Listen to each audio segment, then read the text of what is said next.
In 2004, Jeff Bezos banned PowerPoint presentations, and the reason why he did this will leave you totally amazed. Today, I'm going to be giving you the exact three-phase formula that I use to speak to an audience using the power of storytelling. By the end of this video, you're going to understand how to hook an audience using storytelling, why Jeff Bezos had to ban PowerPoint in 2004, how to do your presentation so much that people remember you for what you did, and able to ask you questions after you're done with your presentations. Hi, I'm Jam Ramsey, Dr. Sprown, and all I do is connect storytelling to anything fun. At first, when I used to climb on stage, I used to shake like a leaf. But when I mastered this formula, everything changed. I went from forgetting lines to speaking so much that people had to rush behind me to ask me questions. The first phase of this video is one which is most important and is usually underlooked by many people who speak to an audience. This is the why phase. You need to understand why you need to speak to an audience using the power of storytelling. Science says that when you speak to an audience, 5 to 10% of what people remember is what you say using facts. But more than 65% of things that people will remember, they will remember if you use storytelling while talking to them. And this is the reason why Jeff Bezos had to ban PowerPoint presentations. If you're coming for a meeting, you need to be able to present whatever you want to present using stories. After understanding why you need to speak to an audience using the power of storytelling, if you don't know how to deliver to an audience using storytelling, it means you are doing it wrong, which is bringing us to the second phase of this video. This is the delivery phase. And how do you deliver so much that even those who feel sleepy still listen to you to that extent that they want to ask you questions? The first thing you need to master is the tone and the pitch. When you speak to an audience, it is good that you know how to use your tone, where you can be able to speak in a warm manner, in a cold manner, in an intense manner, and even in a playful manner. Don't go on stage and speak like a robot. And with the pitch, when you are speaking to an audience, you raise your voice during exciting moments and you drop them down during times of suspense and some time of slowness in your story. Another thing you need to master is the rhythm and the character voice. When you speak to an audience, if you are fastening your voice, it means something intense is happening. And then now, if you're slowing down your voice, it means something is happening. For example, you could say, I was walking and entering the door, I by mistakenly kicked my foot, and when I turned, I realized it was a cat that was following me. When it comes to the character voices, the times that you are speaking to an audience and why you need to take note is that if you are speaking to an audience and maybe you want to talk to them about something that happened to you, somebody that was in that story, or something that happened in a presentation, you say, for example, my boss told me. You use your boss's voice in the story. For example, I could say, my boss told me, hey, young man, come here.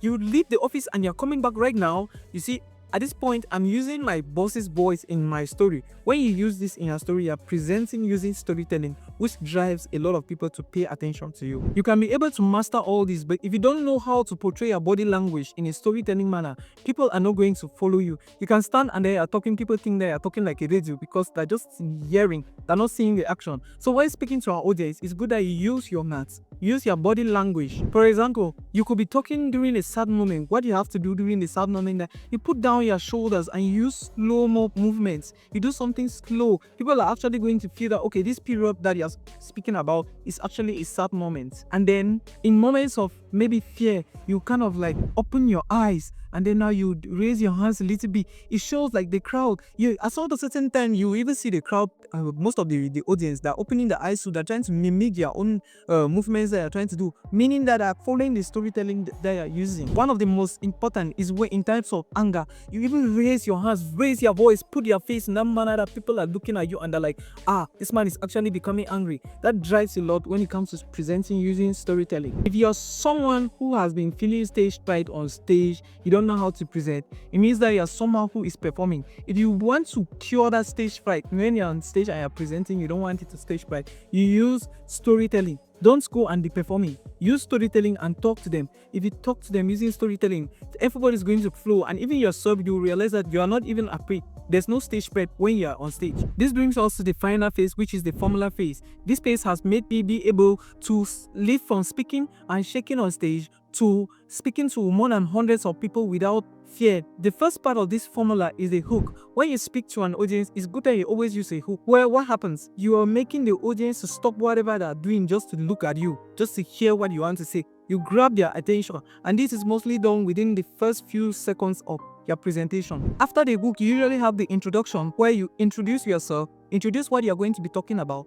and tell the audience what they are going to learn from your talk, and give them that stake that, okay, what by the end of this, I'm supposed to achieve this. So now, if you are using storytelling and you put this in the correct manner, it means that people are actually going to want to know, okay, so this person mentioned this, what is this person going to actually give me by the end of this speech? From there, now you can move into the body, where you bring in a conflict, and in a conflict is something that has to be resolved. You bring in the conflict, and then now you also bring in the resolution ahead when you're almost done with your story. It makes the people to be satisfied that, okay, this person wanted to talk about this, now the person is talking, and then the person has reached this stage and I'm understood what the person was actually talking about.